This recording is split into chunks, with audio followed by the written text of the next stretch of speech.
Okay, this time we're going to tie the ever popular case Caddis. This is the Caddis that tows its portable home with it. You've all seen them.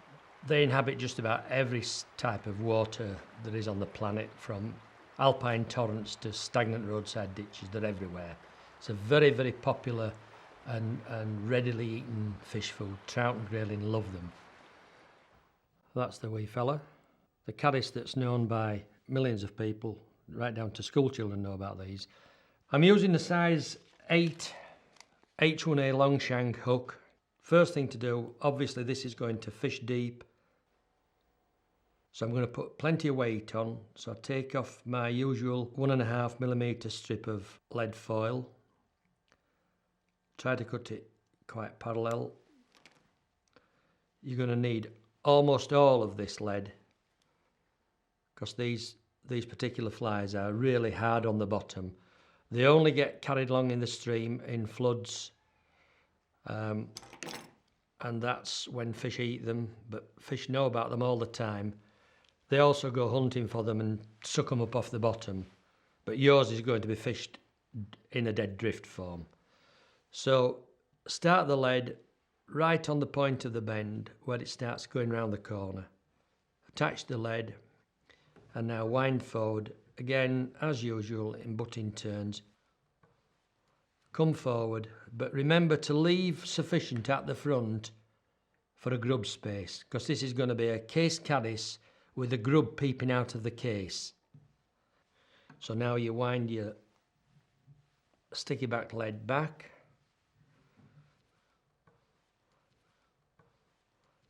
You can nip off that starting tag now. Wind your sticky back lead back to the starting point, all the way back in butting turns. When you get there, you come forward again. As you can see, I'm whacking on a load of lead here. Come along up to that point where we turned round. So there's the lead in, and you can always take it out and test it in your hands and check whether you have enough lead on. That feels about right for me. So on now with your tying thread, and because I'm going to make this with a white grub, it's important that you use a whitish thread. If you use a different coloured thread to the grub, and for the grub I'm going to use this white baby wool, whatever you do, don't choose to tie it with a colour that's a strong contrast.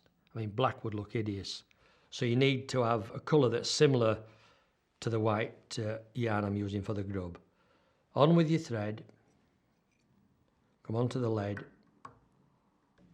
and just cocoon up and down this lead a few times. It just helps to give a bit of friction, a bit of gripping when you wrap the material on. You could also smear this with head cement if you wanted. It helps to sort of stick it all down. I know you shouldn't use the word stick in fly tying, but it does. Then bring your tying thread off the lead onto this grub part. Take your yarn, cut off about 8 or 9 inches. Tie this in up near the front.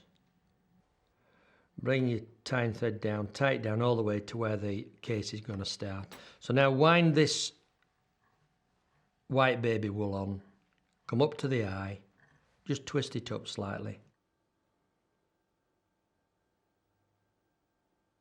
And now come back, so you're making a double layer of baby wool, and that's your white peeping grub. Tie that off very securely. Take your scissors and snip off the waste. Now for the case, I'm using this pre-spun deer hair. It's natural dark grey deer hair in a dubbing loop, and they're made by Jan Szyman in the Czech Republic. They're available everywhere now. So I'm going to use the natural dark grey colour. Just strip one out, and as you can see, it just looks like a monstrous chenille of deer hair, but it's very, very handy. Lots of uses in fly tying. So run the tying thread down to the end of the shank, and just off the bend, tie this in. and tie it in mega securely. Make sure nothing's going to move.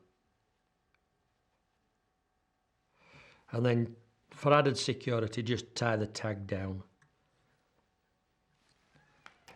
Snip off. Bring the tying thread forward now to the point where you want your case to finish.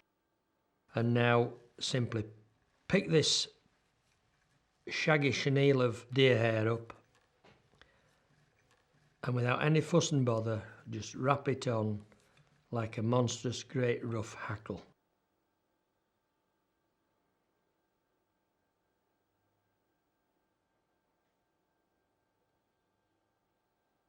When you get up there, I just like to stroke these fibres back so that they don't run over the front of the grub part.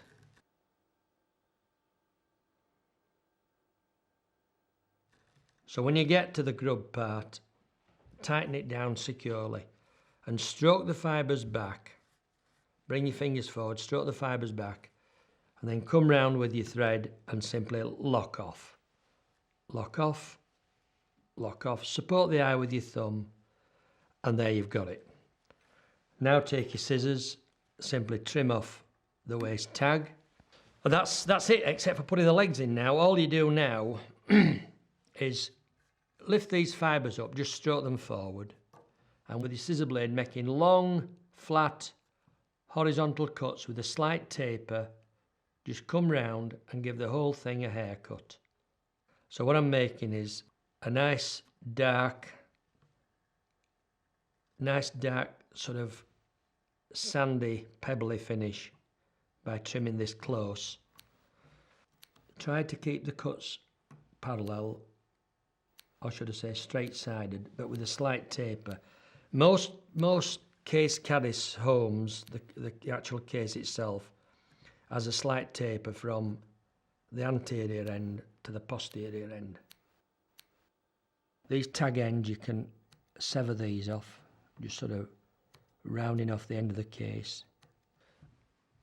And then I just go around the front, and with my scissors held at a different angle, I trim and make sure that there's a clean division between end of case and start of grub.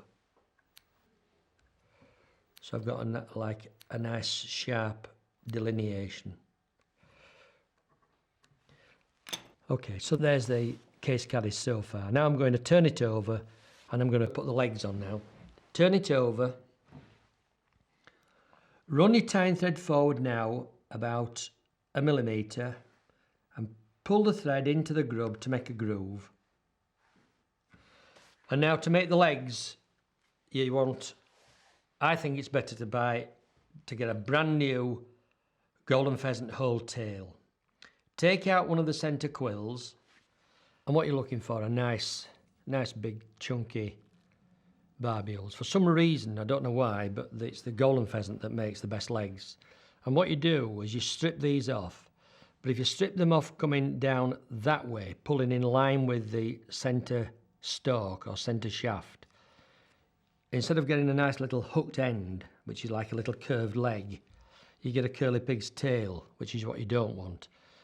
So what you do is you strip them off going across the axis of the feather. So you strip them off going that way. And the result is you get these nice little curved ends that make lovely little legs. So if you're very clever, you can put these on 2 at a time, but as a beginner you'll probably manage better doing 1 at once. I'm going to put legs on this now and tie this in so that when the leg cocks up, the curved barb, that leg part will be forward, not back like that. If it does go back, try to get all the lot going back, so it's either all forward or all back. So I like them to curve forward, so you lift it up against the weight of the bobbin, swing it over and put it in position. Pick the other one up for this side, put it behind the thread, put that against the other one with a slight gap between them. Having got them in position roughly, I can now just push them down to about the 45-degree position. And now I get hold of the tag end, I put slight pressure on the bobbin, I get hold of the tip end of the feather of the barb, and I draw through for length. So what I'm doing now, I'm setting the caddis leg length. Pull through. Once you're happy with the length of the leg, support the hook, pull on your thread, and up come the legs, just like magic, look. Take another turn round.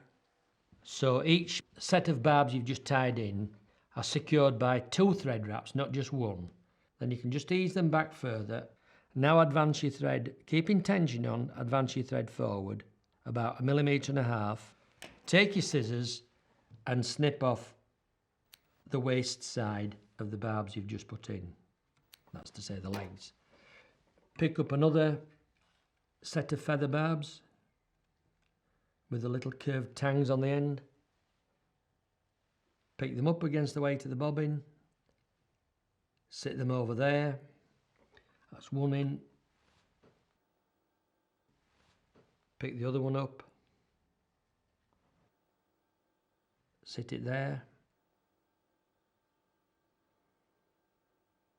Slide through. Slide that one through. Make sure that they're sitting one behind the other. Once you're happy with the length, again support the hook. Pull on your thread. Take another wrap through.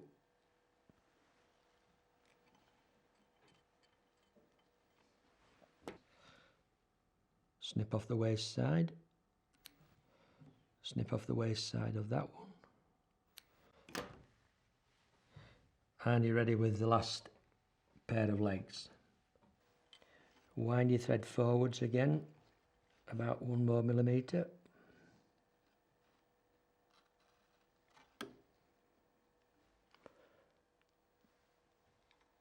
Again, lift this up against the weight of the bobbin. Position it in line with the previous ones. Get the other one.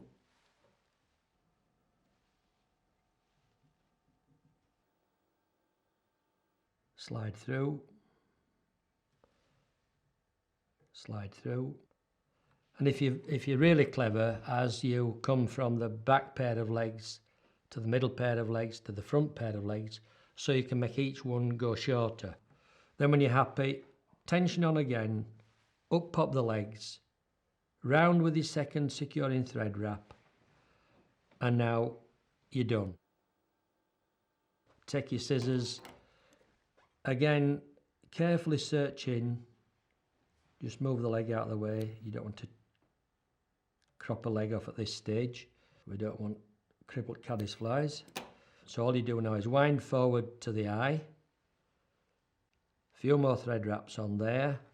And then to make the dark head, I'll get a dark brown marker pen, darken my thread, darken about 4 or 5 inches of thread.